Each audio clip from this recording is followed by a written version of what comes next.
que necesitamos. Esta es una mesa producto del esfuerzo de muchos años de encontrar el mejor camino para que las cosas sucedan y se lleven a cabo. Es una mesa que va a hablar más del futuro que del pasado. Es una mesa de las nuevas políticas públicas y la inversión para la infraestructura hidráulica que se necesita en México. Y como primer ponente se encuentra con nosotros el ingeniero Jesús Iván Pinto Medina, a quien le doy la bienvenida, y por supuesto con nosotros el ingeniero Enrique Dao Flores, conocido por todos ustedes, amigo de nosotros, que me da muchísimo gusto también, Enrique, darte la bienvenida en esta mesa. Entonces, para iniciar con nosotros el ingeniero Jesús Iván Pinto Medina, él es licenciado, egresado del Instituto Tecnológico Autónomo de México del ITAM, donde obtuvo la licenciatura en Economía. Asimismo, cuenta con un posgrado en Negocios Internacionales por la Escuela Superior de Comercio de Rennes, Francia. En el ámbito profesional ha ocupado diversos cargos en empresas como Ferrocarriles Nacionales de México, la Lotería Nacional para la Asistencia Pública, el Instituto Nacional de Estadística, Geografía e Informática, el INEGI, entre otros. Actualmente se desempeña como subdirector de Agua, Energía y Medio Ambiente en Banobras, área encargada de la promoción y estructuración financiera de proyectos de infraestructura bajo esquemas especializados y productos creados por el Fondo Nacional de Infraestructura, el FONADIN, brindando asesoría a clientes gubernamentales, o sea, municipios, Estado y Federación, en materia de estructuración de asociaciones público y privadas que les permite impulsar y detonar un mayor número de proyectos en beneficio de sus comunidades. Ustedes saben, antes de darle la palabra, comentarles que a inicios de este año se aprobó la nueva ley de asociaciones público y privadas, una ley que la Cámara estuvo gestionando, cabildeando a lo largo de 3 años. Estuvo casi 3 años ahí en la Cámara de Diputados, en la congeladora, pero a principios de este año, en enero, se promulgó esta nueva ley. Y de enero a la fecha estuvimos trabajando con la Secretaría de Hacienda, con Banobras, con Nacional Financiera, para que también fuera publicado el reglamento. Bueno, quiero darles la grata noticia que el día de ayer el presidente Felipe Calderón firmó ya el reglamento para asociaciones público y privadas y ya mandó precisamente la orden de su publicación. Dicho reglamento se trabajó, como ya lo dijimos, con todas estas entidades. La Cámara estuvo participando, la Cámara hizo una propuesta de reglamento de asociaciones público y privadas y bueno, según lo que nos han dicho y estamos por revisar, el reglamento que fue el día de ayer autorizado, pues es en términos generales a un 80% producto de estas juntas, principalmente en respuesta a la iniciativa privada de todos los organismos que ahí participamos. Entonces creo que eso es una excelente noticia que nos da un marco de certidumbre para los inversionistas, porque en este reglamento precisamente lo principal era que hubiera una correcta repartición de riesgos, que el riesgo lo asumiera la parte que mejor lo puede manejar, ya sea el Estado o el ente privado. Entonces, bienvenido, Jesús, te cedemos la palabra.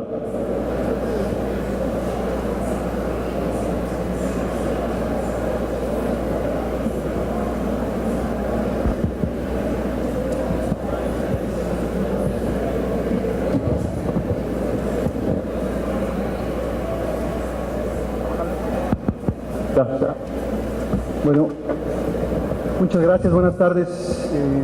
Muchas gracias a la Cámara. Lorena, muchas gracias por la invitación. A nombre de la doctora Kessel, titular del Banco Nacional de Obras y Servicios Públicos, del licenciado Federico Patiño, titular del Fondo Nacional de Infraestructura. Es un honor estar en este panel tan importante en el tema del agua. Antes de hablar sobre... Gracias. Siempre batallé un poco con la altura. Pero... Antes de comenzar a hablar sobre lo que es la estructura del Fondo Nacional de Infraestructura, de su mecanismo y de los proyectos que tenemos en puerta, me gustaría hablar rápidamente sobre cuál es el papel de los apoyos a fondo perdido que tienen dentro de los proyectos de infraestructura. Partiendo de la premisa de que el principal objetivo del Fondo Nacional de Infraestructura es promover la participación de la asociación público-privada, me gustaría explicar muy brevemente cuál es el impacto de la subvención o del apoyo a fondo perdido que damos como gobierno federal. El principal, desde luego, cuando inician este tipo de proyectos, es que el gobierno federal le ponga con su lana al proyecto para que el proyecto salga y apoyemos a los estados y a los municipios. Sin embargo, tiene mucho más aristas esa subvención que me gustaría explicar. La primera es, si licitáramos un proyecto de infraestructura sin la subvención que aporta hoy en día el Fondo Nacional de Infraestructura, la tasa interna de retorno de las empresas que participarían en el proyecto, por la experiencia que tenemos en las plantas de tratamiento y acueductos y los proyectos de mejora integral de la gestión que hemos apoyado, sería del 2% nominal. Con el apoyo del Fondo Nacional de Infraestructura tenemos la cantidad que se aporta a la subvención, incrementa la tasa interna de retorno en casi 10%. Estamos hablando un poco más, incluso del 12 o 13%. Estamos hablando que las tasas internas de retorno de los proyectos del Fondo Nacional de Infraestructura en materia de agua se van al 12 o 14% real. Es decir, esto hace muy atractiva la participación del privado en un proyecto de este tipo, toda vez que de que no existiera esta subvención, la verdad que no sería atractivo un 2% en términos nominales, y además con el riesgo que implicaría una estructura financiera que no cubre o que no palea todos los riesgos que palea el Fondo Nacional de Infraestructura, que más adelante voy a explicar. Otro beneficio muy importante que aporta el Fondo Nacional de Infraestructura es que efectivamente, como ya lo mencionaron en el panel pasado, cae la tarifa que se cobra finalmente o que se le paga a la empresa ganadora. En este caso, hemos llegado a ver que la tarifa sin la subvención estaría por encima casi en 60 centavos por metro cúbico. Es decir, esto libera también las finanzas de un organismo operador. Ya no están pagando en los mismos términos que pagarían si no existiera esa subvención. Entonces estamos dando beneficio primero al privado, que hace atractiva su participación, y segundo al organismo, que le libera de alguna manera financieramente una carga que va a pagar a lo largo de la duración del contrato de prestación de servicios. El tercero, desde luego, y el más importante, es el beneficio a la sociedad, ya que, como se comentó en el panel pasado, la tarifa finalmente, una vez que se termine el contrato de prestación de servicios, baja hasta en una tercera parte, y esto ya no se traslada a la sociedad en general. Y qué decir del impacto en el medio ambiente, que bueno, habla por sí solo. Uno de los más importantes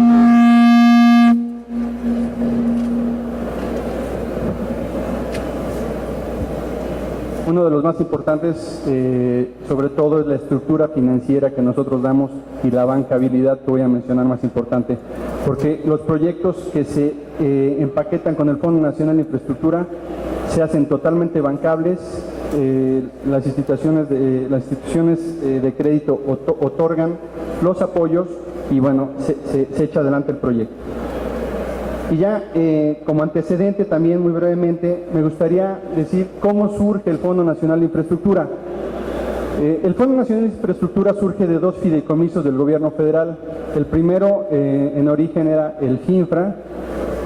No está en la lámina, ¿no? Si quieres, regrésate. Empecé muy grande mi antecedente, perdón. El FINFRA era un fideicomiso que apoyaba, del gobierno federal, que apoyaba estudios, particularmente en el tema del agua. Posteriormente entró el tema de carreteras, y bueno, finalmente entraron otro tipo de sectores. Por el otro lado estaba el FARAC. Algunos de ustedes escucharon el fideicomiso de apoyo al rescate carretero. Cuando fallan las concesiones del gobierno federal, se rescatan las carreteras y se crea un fideicomiso para pagar la deuda de ese rescate.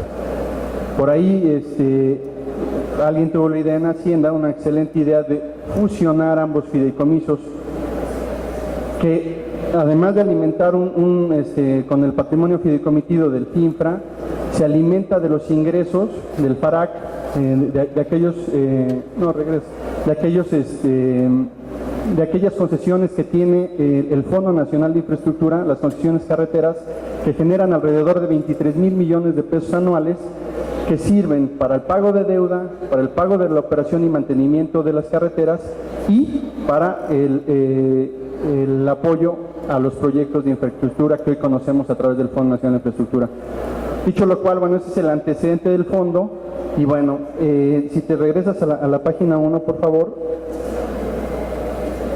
Lo digo como antecedente porque eso quiere decir que nosotros, como Fondo Nacional de Infraestructura, como Gobierno Federal, tenemos recursos permanentes en flujo que están surgiendo de los ingresos por aforo y son los que apoyan a la infraestructura del país. Se puede decir que 7, 8 mil millones que nos quedan al año es un mundo de dinero, pero la verdad es que no es así. Cuando apoyamos un Agua Prieta o algo así, donde las subvenciones son muy grandes, o un tren, o un acueducto de grandes dimensiones, como el que viene de Monterrey 6, que requiere de una subvención de 6,000 millones de pesos, ¿no? Bueno, después de ese largo antecedente, los objetivos del Fondo Nacional de Infraestructura, como ya lo mencionamos, y el más importante, es apoyar los proyectos de participación público-privada que contiene el Programa Nacional de Infraestructura. Por otro lado, es maximizar y facilitar la movilización del capital privado al desarrollo de la infraestructura. El tercero, que ya lo había dicho, es tomar riesgos que el mercado no está dispuesto a asumir, incluso en la propia banca de desarrollo no asume, con recursos o con esquemas de financiamiento subordinados que enseguida voy a explicar. Y como les decía, hacemos bancable el proyecto a través de un esquema de afectación de participaciones público-privadas. Siguiente, por favor. Nosotros apoyamos y nos enfocamos, como decía, y di mi introducción sobre la parte de no recuperables. Las aportaciones y subvenciones se enfocan principalmente a proyectos de medio ambiente, a proyectos de agua y residuos sólidos, y manejamos otro tipo de productos como capital de riesgo, deuda subordinada y garantías, que son los que comentaba que asumen riesgos que no asume la banca comercial, para apoyar otro tipo de proyectos como son los carreteros, que ya tienen un ingreso propio y que en ocasiones no requieren de una subvención como lo requiere una planta de tratamiento. También apoyamos tenemos fondos de capital de riesgo para los proyectos de inversión.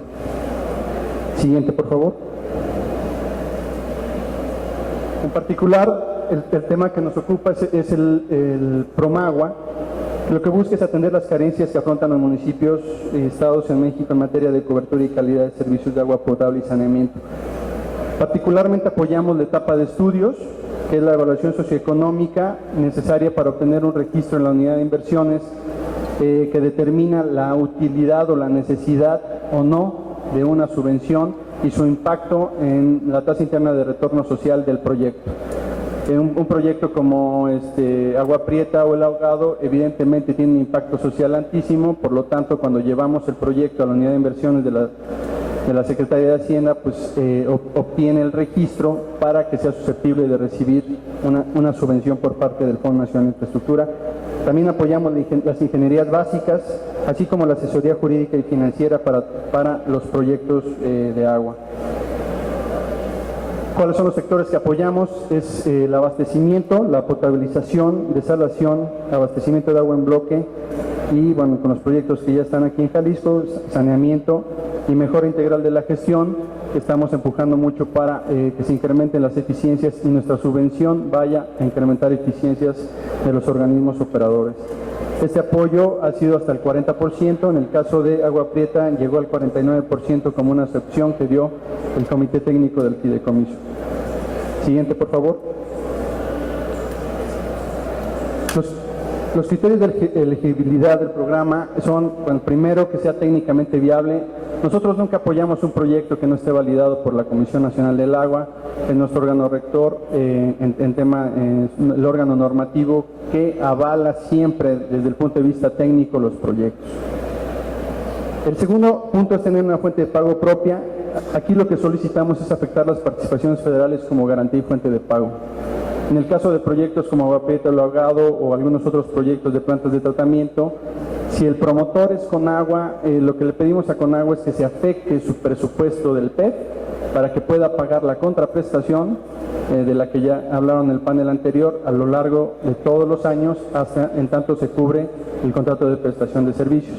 En el caso de los estados y municipios, lo que pedimos es que se afecten las participaciones federales, que haya una autorización expresa por parte del Congreso del Estado para que se afecte como techo, no como deuda, aclaro, como techo, como garantía de pago del contrato de prestación de servicios que se otorga para la construcción, por decir algo, de una planta de tratamiento.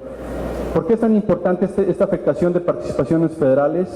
Porque con eso garantizamos el pago durante todo el periodo del contrato de prestación de servicios y evita que en su momento, por un cambio en las administraciones, por un cambio incluso de partido, el gobierno entrante llegue y desconozca el contrato de prestación de servicios que está en puerta y bueno, se caiga el proyecto. Al tener una autorización del Congreso del Estado, eliminamos todo riesgo, bueno, la mayor parte del riesgo, y con eso le llamamos que el proyecto se puede hacer bancable y entran las instituciones de crédito a financiar el proyecto. El otro es sujetarse al procedimiento de contratación a través de la ley de adquisiciones. Este es muy importante porque no solamente le da transparencia, sino que el mercado puja. Cuando se licita, pues los participantes tienden a buscar llevarse el proyecto y esto es en beneficio tanto del organismo operador como del proyecto en sí, porque la tarifa tiende a bajar, ya que los participantes están pujando por llevarse el proyecto. Entonces, no solamente por términos de transparencia, ya que pues es muy claro que pueden participar los grandes tiradores, sino que esto puja a la baja la tarifa que finalmente se va a establecer como precio de referencia para el proyecto en beneficio del organismo. Y como ya lo había mencionado, es un requisito contar con un registro en la cartera de programas y proyectos de inversión de la Secretaría de Hacienda y Crédito Público. Siguiente, por favor. Aquí ponemos una línea de los actores involucrados dentro de un proceso de agua a través del Fondo Nacional de Infraestructura. ¿Por qué la ponemos?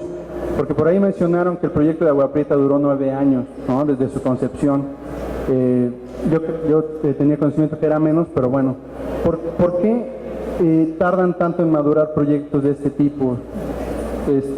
Por lo mismo, porque son muy complejos. Primero que nada, el paso 1 se identifica el proyecto, luego va a ser muy ágil. El paso 2, tenemos que elaborar estudios. Estos estudios pueden ser financiados en 50% por nosotros o financiados totalmente por el Estado, por el municipio. Después, entre ellos destaca el estudio de evaluación social. Una vez que tengo el estudio de evaluación social, tengo que ir a la unidad de inversiones a obtener el registro para determinar que el proyecto es susceptible de recibir una subvención, un apoyo a fondo perdido, porque son muchos millones de pesos. Posteriormente, tengo que ir como área promotora a mi órgano colegiado a pedir una solicitud de autorización del apoyo no recuperable. Una vez que obtengo el apoyo no recuperable por parte de mi órgano colegiado, salimos a licitación. Una vez que licitamos, por lo regular tenemos inconformidades que nos atrasan el proyecto 6, 9, 12 meses, año y medio, 18 meses. La verdad que eso atrasa muchísimo y bueno, una de las cosas que buscamos a través de la ley de asociación público-privadas es que ya la inconformidad pues le duela un poco al concursante en términos monetarios. Finalmente viene el cierre financiero y aquí ponemos nada más los actores que participan en un cierre financiero de un proyecto como Agua Prieta o El Ahogado. Vienen los bancos, viene el fiduciario, viene la carta de crédito, por ahí mencionaban que va a un 25% de capital. El cierre financiero es muy complejo, pero es lo que garantiza la bancabilidad del proyecto. ¿Qué es lo que pedimos? Ya lo comenté. Que tú como organismo afectes tus participaciones federales, que vayas a Congreso y una vez que el Congreso autoriza, el dinero va a ser depositado en un fideicomiso que armamos para el proyecto y se va a depositar ese dinero en par y paso. Aquí es bien importante resaltar que cuando es el caso del organismo del Estado, el organismo del Estado no pone un peso, quizás aportó algo para estudios, pero no pone un peso para la construcción de las plantas de tratamiento. Es decir, en el caso de Agua Prieta, el 49% de los recursos los puso el gobierno federal a través del Fondo Nacional de Infraestructura y el otro 51% lo puso el privado a través de créditos y de capital de riesgo. ¿En dónde aporta el gobierno del Estado y el municipio? En el pago de una contraprestación, y esa contraprestación, ya lo expresaron, implica 3 tarifas que en realidad son los costos de operación, mantenimiento y la inversión que hace el privado para pagar las plantas de tratamiento, desde luego con una tasa interna de retorno para el privado porque es un negocio. Entonces, lo que se pide es el pago de una contraprestación que cubre esas 3 tarifas y durante 20 años o 22 o 25 dependiendo del proyecto y de la estructura financiera que se genere, y una vez que termine el contrato de prestación de servicios, la planta de tratamiento pasa a ser propiedad del Estado y bueno, como mencionaba, la tarifa baja hasta una tercera parte. Esa sería la estructura principal. Nosotros entramos en la parte de inversión, nosotros aportamos en par y paso para la construcción de la planta hasta el porcentaje que haya autorizado el Comité Técnico del Fondo Nacional de Infraestructura. Bueno, finalmente algunos proyectos, la que sigue por favor. Algunos proyectos que tenemos en construcción, así como los 2 proyectos de plantas que aquí cubren el 100% del tratamiento de aguas residuales en la zona conurbada de Guadalajara. También tenemos el proyecto que es un poco de mayor magnitud que Agua Prieta, que es la planta de tratamiento de Atotonilco, que tratará alrededor de 23,000 litros 23,000 litros por segundo. Ya lo mencionaron, hice una presentación muy amplia sobre Agua Prieta, está también en construcción. Tenemos Celaya, tenemos Michoacán y Chícuaro. Siguiente por favor. Proyectos que tenemos autorizados y que no, bueno, en el caso del Caracol ya está licitado. Tenemos un proyecto de mejora integral de la gestión muy ambicioso, es una inversión de más de 1,000 millones de pesos para San Luis. Las plantas de Tuxtlán y Paso Limón que estamos cerrando, Bahía de Banderas, Hermosillo, Pachuca, para esos proyectos ya tenemos cierre para el siguiente mes. Y bueno, algunos proyectos que están en preparación. Siguiente por favor. Como son algunos proyectos de mejora integral de la gestión de Baja California, en la propia Conagua tenemos un par de acueductos. Tenemos también aquí acueductos con el Estado, tenemos proyectos de mejora integral de la gestión también con el Estado. Y bueno, nada más para concluir mi participación, nosotros creemos que la subvención que otorga el Fondo Nacional de Infraestructura ha generado y lo ha captado muy bien el mercado y ha generado o más bien sí ha generado que se den muchísimos proyectos de plantas de tratamiento de grandes dimensiones, acueductos, proyectos de mejora integral de la gestión, y ya es difícil concebir un proyecto de esta envergadura sin la participación del Fondo Nacional de Infraestructura por todos los beneficios que les mencioné al principio de mi ponencia. Con eso yo concluyo. Muchas gracias.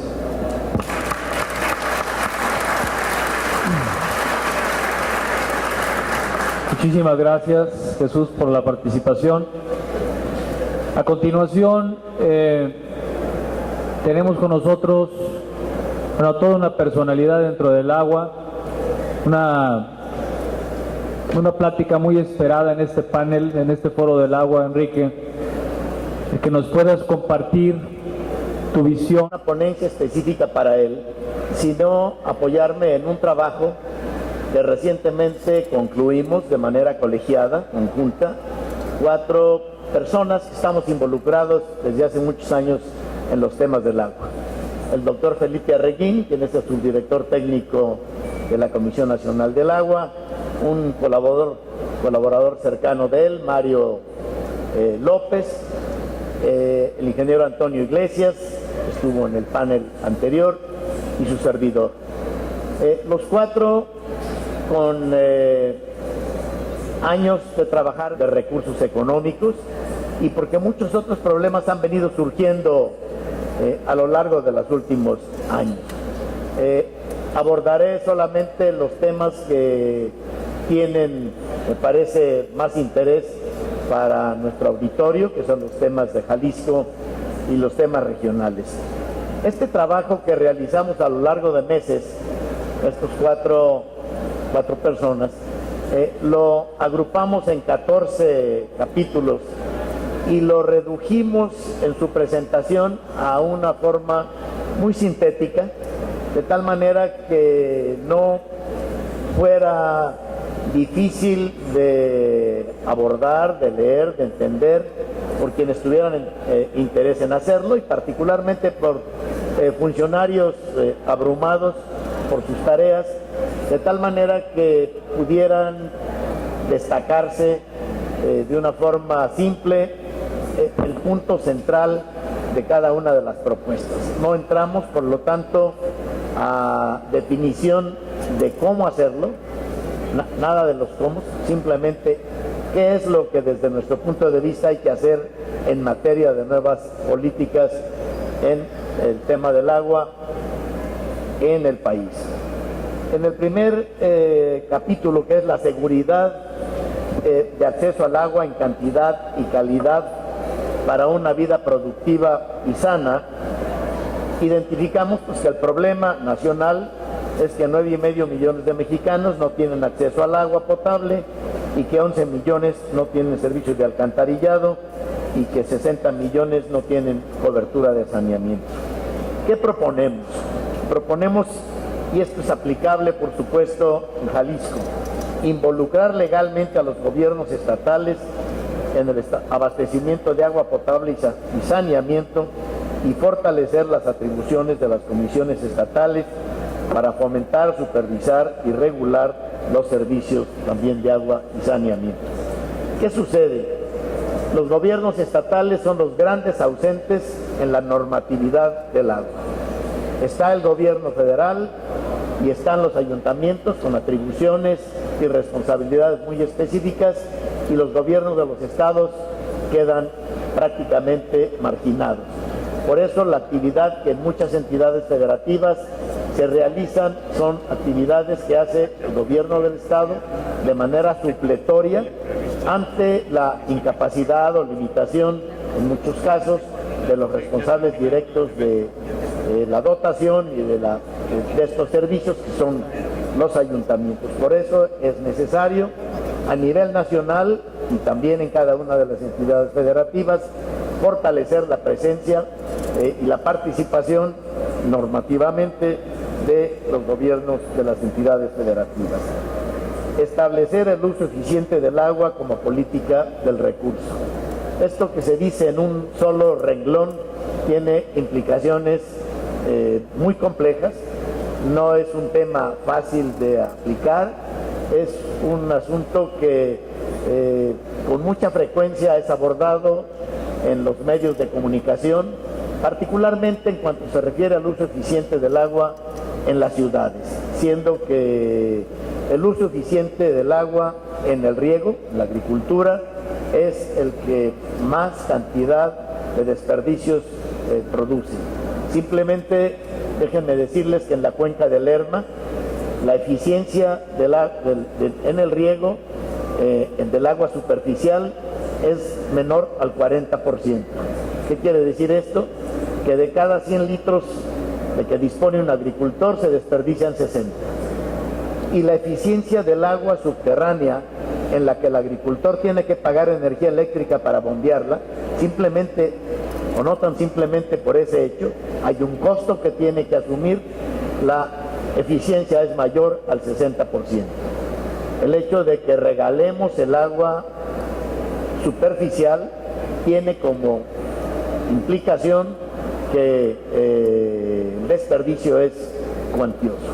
Si solamente incrementáramos un 1% la eficiencia en el riego, esto significaría que podríamos incrementar 10% el abastecimiento de todas las poblaciones de nuestro país. Por eso debemos atender desde luego la eficiencia en el uso urbano, pero también la eficiencia básicamente en el uso agrícola. Implantar la certificación del personal directivo y técnico de los organismos operadores de agua y saneamiento. Ya basta de que improvisados o personas que no tienen experiencia y conocimiento de los temas lleguen a asumir responsabilidades de temas que tienen que emplear su tiempo en aprender en lugar de resolver los problemas. Debemos avanzar hacia la normatividad que establezca la obligatoriedad de que haya un conocimiento previo y una certificación de ese conocimiento para que puedan asumirse responsabilidades en este sector. Y por lo tanto también, como consecuencia de lo anterior, pues hay que modificar desde el punto de vista nuestro el artículo 115 constitucional para relevar parcial o totalmente a los ayuntamientos de la responsabilidad que ahora tienen, única para ellos, en el agua, en el saneamiento y en el alcantarillado, porque es evidente que no tienen la capacidad económica o técnica para hacerlo en muchos de los casos, y que los criterios políticos, en los casos en que hay capacidad económica, impiden darle continuidad a los esfuerzos y mantener altos niveles de eficiencias comerciales y físicas. No es un tema fácil, pero es un tema que debemos abordar ya como país. El segundo tema, proteger a comunidades contra inundaciones y sequías. Solamente abordo de los diversos temas que propusimos sean considerados a nivel nacional, el que se refiere a promover la revisión y adecuación de los marcos legales, estatales y municipales para decretar zonas de inundación y reubicar en su caso asentamientos humanos en riesgo. Nuestra entidad no está ajena a esto. Con cada temporal de lluvias, los medios nos dan cuenta de zonas que pueden darle a la autoridad del agua, cualesquiera que estas sean, la federal, estatal o municipal, la facultad para emitir dictámenes que permitan reducir o evitar esta problemática reiterada que, como también nos comentó aquí el ingeniero Rueda, tienen consecuencias económicas y humanas muy graves, como es el caso de la cuenca del río Grijalva, en el que en esta última década, en 3 temporales de lluvia, ha habido inundaciones severísimas que le han costado al país más de 45,000 millones de pesos. En el tema del desarrollo económico integral, proponemos que se garantice a los consejos de cuenca, y este es un proceso que ya inició en esta administración, ya está empezando a dársele a la sociedad mayor responsabilidad en los consejos de cuenca. El director general de la Comisión Nacional del Agua, que los presidía todos, ha venido transfiriendo esta responsabilidad mediante elecciones internas en cada uno de los consejos a quienes se elige en los mismos, de tal manera que podamos hacer efectivo el espíritu de creación de estos consejos de cuenca, de tal manera que en los mismos que están representados usuarios, actores, autoridades puedan definir las medidas necesarias para que la autoridad asuma la responsabilidad que le corresponda, particularmente por lo que se refiere a la calidad del agua.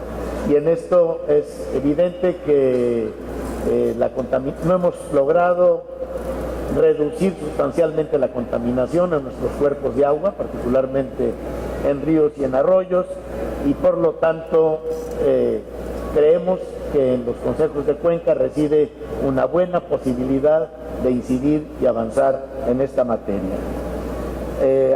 Apuntamos también la necesidad de aumentar la capacidad institucional de la Autoridad del Agua, y en esto pues espero que se esté viendo los temas que abordo.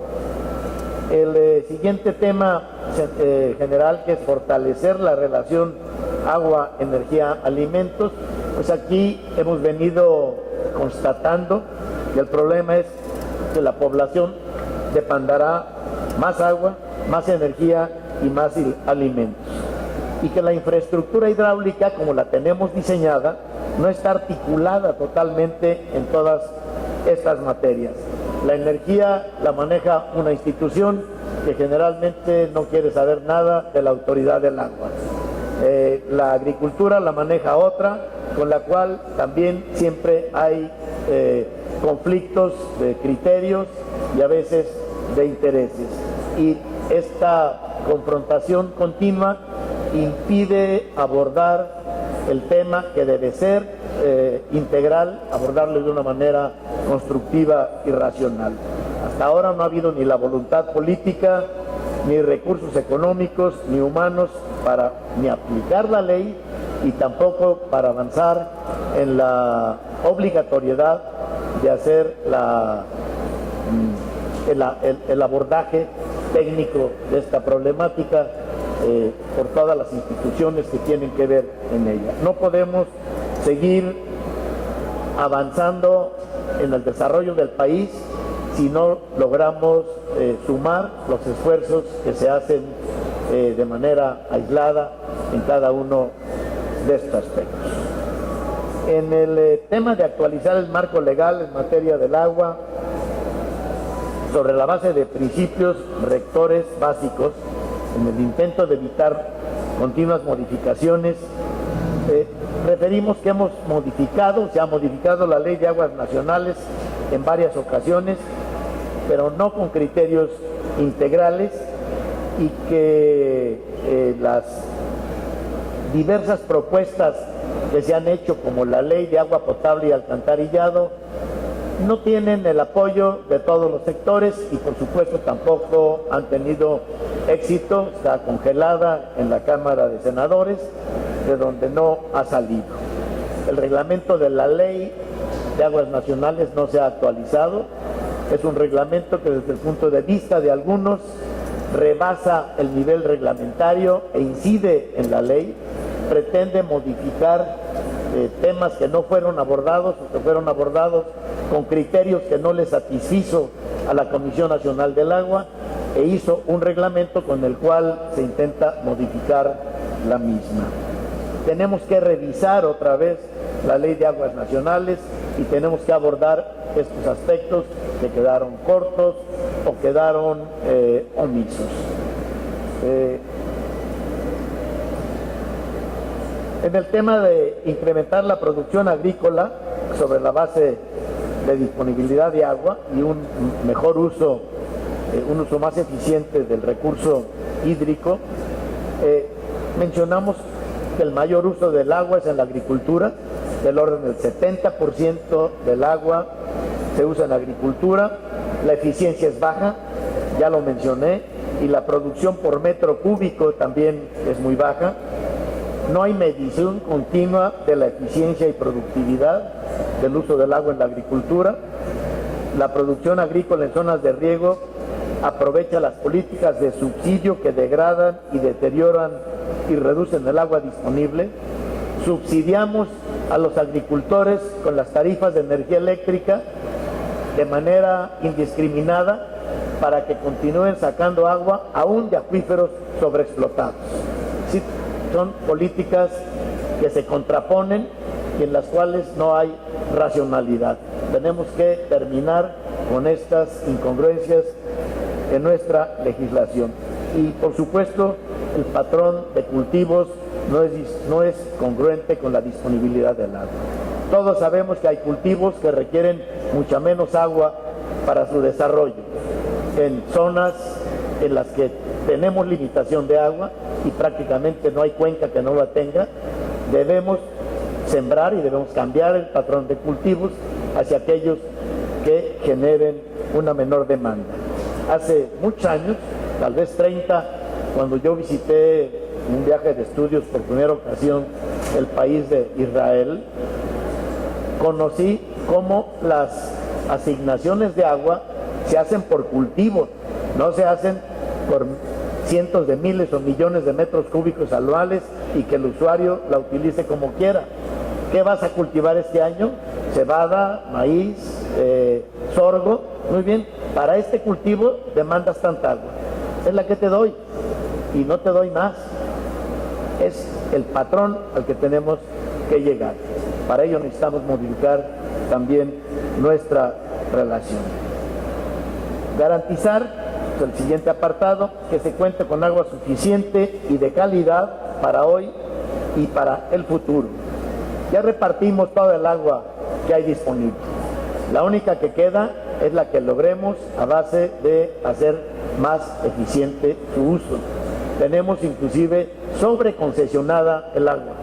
En la cuenca del Lerma la sobreconcesión es del orden de 500 millones de metros cúbicos anuales. De tal manera que si no logramos reducir el uso del agua, no tenemos agua disponible para los usos públicos urbanos. Es claro que la población se ha venido convirtiendo en urbana. 70 o 65% de la población ahora es urbana y como alguien nos informó hoy, en 10 años el 80% de la población de México vivirá en ciudades. Por lo tanto, la demanda de agua en las ciudades está creciendo y no hay agua que darle porque ya toda está asignada o concesionada. Y ahí tenemos el caso del acueducto Independencia en Sonora, donde los agricultores se niegan a permitir de los 3.000 o 4.000 millones de metros cúbicos que tienen ellos concesionados para agua, que 100 millones de metros cúbicos sean destinados al uso público urbano para Hermosillo. Este es el primero de muchos casos que ya vienen en el futuro de México y tenemos que anticiparnos con la normatividad. Es decir, no podemos seguir permitiendo que se colisionen, que se conflictúen el sector agrícola con el sector urbano. Tenemos que preverlo en la modificación adecuada de la normatividad que nos permita redistribuir el agua con criterios técnicos y racionales y nos permita destinarla a los usos que mejor convengan al desarrollo del país y que nos permitan sostener el proceso de urbanización en el cual está inmerso y que no tiene vuelta atrás. No abordo cada uno de estos temas porque ya prácticamente me agoté el tiempo que tenemos disponible, pero quisiera decirles, entiendo que la Cámara va a editar este documento, seguramente quien tenga interés en abordarlo de manera detallada podrá hacerlo. Solo por mencionarlo, los otros apartados en los que hacemos recomendaciones para modificar o establecer nuevas políticas públicas en la materia son mejorar la calidad del agua en ríos y los cuerpos de agua conforme a las necesidades y deseos de usos y usuarios. Rehabilitar, monitorear y mantener la infraestructura hidráulica federal con estándares de clase mundial. Tenemos miles de presas en este país que no han tenido mantenimiento. Tenemos un gran grado de riesgo de empezar a tener colapsos en las presas con graves situaciones para la vida humana y para la propiedad. Tenemos que hacer obligatorio el mantenimiento constante de nuestra infraestructura hidráulica, también para mantener los altos estándares de operación de los mismos. Abordamos la necesidad de fortalecer y vincular la investigación y el desarrollo tecnológico. Esto se suspendió hace aproximadamente 10 años, cuando se le cambió las funciones al Instituto Mexicano de Tecnología del Agua. Se le convirtió prácticamente en un competidor de los consultores privados.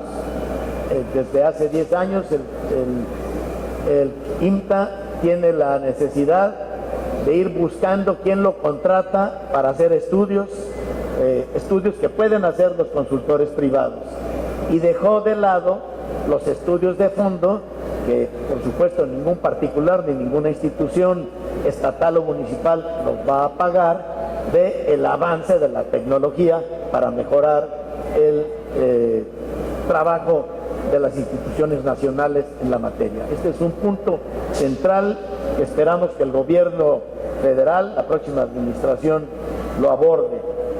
Tenemos que lograr, y estos son temas tal vez que no interesan a Jalisco, pero el manejo sustentable del agua en las cuencas y acuíferos transfronterizos, tanto en nuestra frontera norte, en los ríos Bravo, Colorado y Tijuana, como en la frontera sur, en el río Suchiate, en el cual todavía tenemos mucha más complicación. Y sumándome a lo que algún ponente ya planteó aquí con mucho sentido, fue Rafael, desarrollar una estrategia de adaptación y mitigación a los efectos del cambio climático en el sector del agua en Jalisco.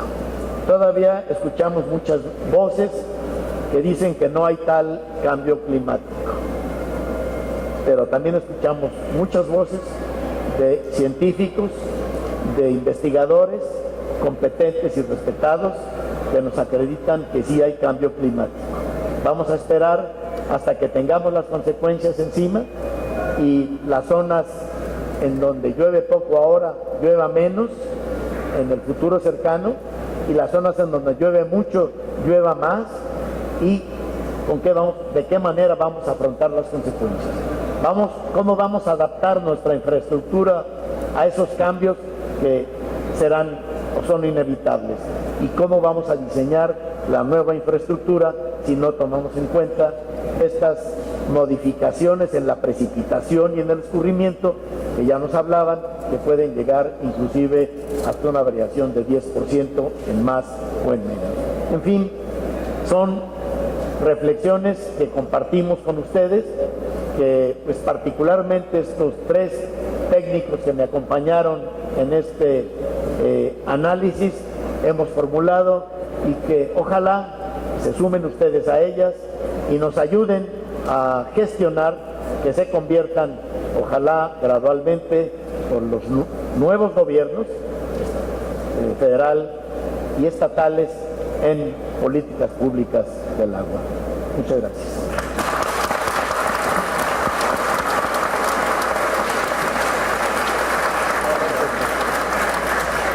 Muchísimas gracias. Y bueno, vamos a abrir, tenemos un espacio de 30 minutos para preguntas y respuestas aquí del foro. La idea es pues tratar de aprovechar la presencia de nuestros invitados, y yo quisiera comenzar con una pregunta para el ingeniero Dau, que mucho es precisamente de lo que viene, el modelo de gestión que tiene que haber en nuestro país para que todo esto que ya se comentó que se tiene que hacer, pues se haga. ¿Quién lo tiene que hacer? ¿En dónde lo tiene que hacer? Nosotros hemos promovido como Cámara de la Construcción, de hecho del escrito que se le presentó a todos los candidatos y que actualmente estamos trabajando con el equipo de transiciones, que es imperante que México pueda crecer al doble en su infraestructura y por lo menos en su inversión. Actualmente estamos terminando el año más o menos con una inversión alrededor del 4% del Producto Interno Bruto en infraestructura, y para poder nosotros avanzar creemos que podemos llegar a invertir hasta el 8% del Producto Interno Bruto. ¿Cómo dar el brinco del 4 al 8%? Bueno, una de las propuestas, o dos de las propuestas que tenemos en este sentido, es precisamente que se vuelva a reactivar el Consejo Nacional de Infraestructura, que desgraciadamente durante todo este sexenio pues no ha sesionado, que era el espacio donde precisamente los públicos y los privados nos poníamos de acuerdo para la priorización de las obras que se tienen que hacer en nuestro país. Y precisamente ahí fomentar por un lado, el que se tenga un banco de proyectos y por otro lado, que se estimule todos estos proyectos de asociaciones público y privadas que ya se comentaron, ya tenemos la ley, ya vamos a tener el reglamento, pero tenemos que detonarlos. Entonces, uno es realmente reactivar el Consejo Nacional de Infraestructura. Y lo otro, que sé que lo han estado platicando con el equipo de transiciones, cómo se debe de reestructurar el Ejecutivo Federal para abordar el tema del agua. Se ha estado mencionando una Secretaría del Agua o una Secretaría de Infraestructuras que incluye el agua y las otras infraestructuras. Entonces, ¿cuál es tu visión de cómo se debería de reestructurar el gobierno federal y cómo se debería de reestructurar también lo que es el poder legislativo, el Congreso de la Unión? ¿Cómo debe de abordar los temas del agua? Las comisiones de repente se han dividido, hay de a 2 comisiones en una de las cámaras. ¿Cómo debemos de alinear los órganos para que todo lo que ya ahorita comentaste de políticas públicas se pudieran llevar a cabo? Y bueno, lo del Consejo Nacional de Infraestructura que ya comenté. ¿Cuál es tu opinión, Enrique? Bueno, no es una pregunta. La pregunta es fácil, la respuesta no. En el sector hay voces, muchas, que han venido planteando la conveniencia de volver a tener una Secretaría de Recursos Hídricos. Es un tema que particularmente en el Colegio de Ingenieros Civiles de México se ha venido reiterando y fundamentando como necesaria. Hay 1 o 2 personas con quienes yo he platicado, del grupo del agua, del equipo de transición, del licenciado Peña Nieto, que simpatizan con esta idea. No sé qué tanto éxito pueda tener, efectivamente, de desarrollar una secretaría, de crear una secretaría, pero conservar la Comisión Nacional del Agua. La secretaría como un ente normativo de alto nivel que permita darle a las políticas del agua mucho mayor peso, y un órgano ejecutor que sería la propia comisión, que sería esa entidad actual un tanto modificada. Por lo que se refiere al legislativo, yo creo que están en proceso ya de modificación. Hacia dentro del fondo creemos que podemos reforzar su estructura. Se están pensando incluso en hacer un Fonadín independiente, ¿no?, fuera de Banobras, que sea incluso una oficina, un ente que sea el detonador de todos los proyectos de infraestructura. No sé, hay diversas acciones que debemos de trabajar. Gracias. No sé si hay alguna pregunta que quisieran hacer, y solamente levantando la mano y luego la voz, pudieran hacerla.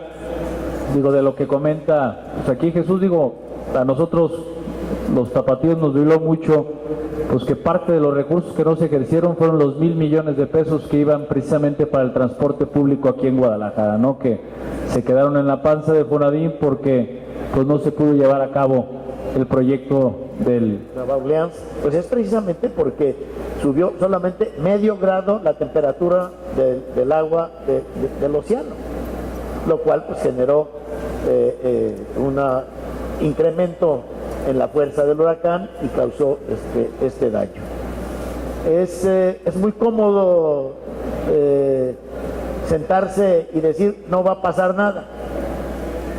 Este es un proceso que ha venido sucediendo siempre. Ha habido glaciaciones, y ha habido sequías, y ha habido abundancia de lluvias.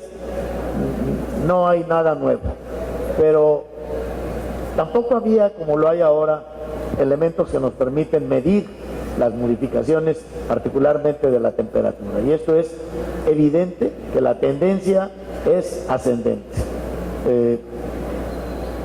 tal vez para que el cuerpo humano sienta un efecto importante, pues se necesitan varios grados, pero para que la naturaleza cambie sus patrones de comportamiento en cuanto a precipitación, escurrimiento, etcétera, no se necesita más que medio grado o 1 grado de temperatura. Entonces, yo creo que es un tema que está aquí, es un hecho al que tenemos que enfrentar, y pues la única manera de hacerlo es estudiándolo, aprendiendo de quienes saben, y quienes no tenemos por qué ser expertos en ello, lo que hacemos, que es desarrollar infraestructura hidráulica, hacerla ya con las previsiones que el cambio climático nos obliga.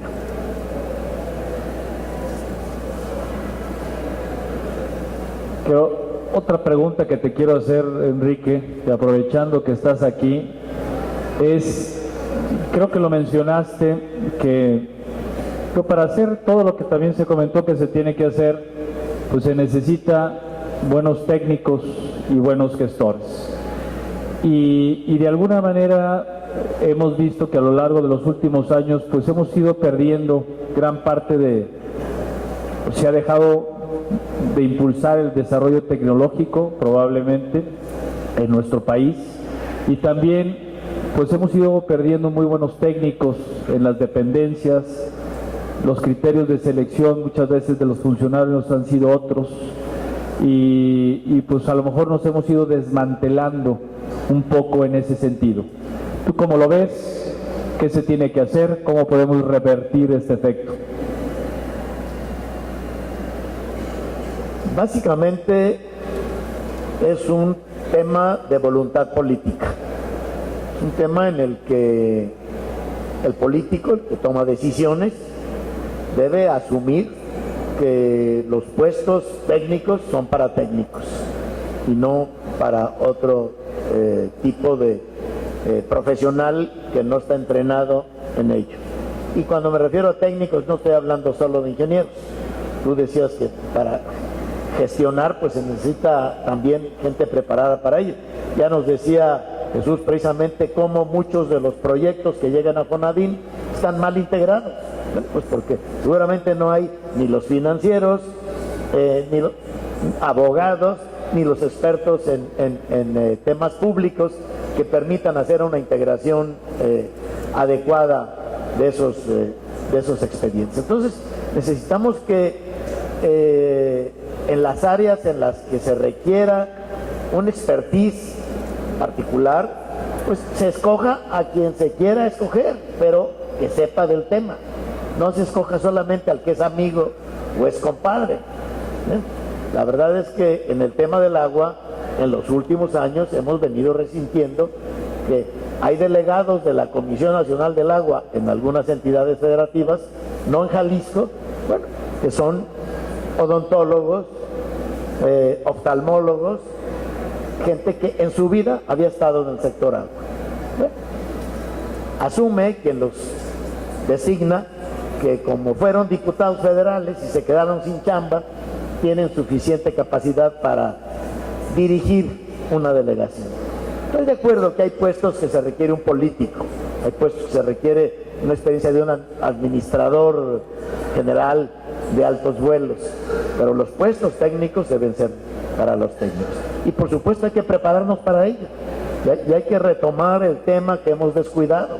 Tenemos que seguir preparándonos todos, aún los que vamos de salida, para que estemos actualizados a las nuevas técnicas, a las nuevas normas y a estos nuevos retos como el que mencionábamos del cambio climático. Sin preparación también no tenemos capacidad de respuesta para un sector como este, que es cada vez más complejo, y para proyectos que son cada vez de mayor envergadura, que requieren no solamente experiencia, sino conocimientos adquiridos en las aulas y en los libros que permitan abordarlos con un buen grado de éxito. Muchísimas gracias.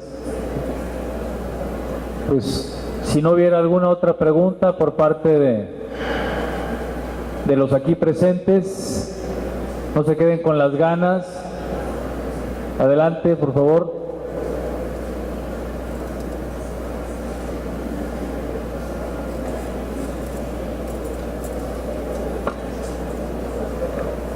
Ingeniero Enrique, antes que nada, muchas felicidades por su investigación y su proyecto que está llevando a cabo. ¿Cómo uno puede darle el seguimiento a un resultado de lo que usted vaya obteniendo? Y también, ¿cómo uno puede apoyar para poder lograr ese objetivo que usted trae junto con sus compañeros? Pues es una excelente pregunta y qué bueno que le inquieta y tiene deseos de participar y de darle continuidad a este esfuerzo. Voy a proponerle a mis compañeros que abramos una página para esto, en la que pues, no solamente subamos las propuestas, sino que vayamos agregando los avances que se vayan logrando y donde puedan recibirse las opiniones y aportaciones que quien tenga interés en hacerlo lo haga, y las recibiremos con mucho gusto y las transmitiremos a quienes deban transmitirse.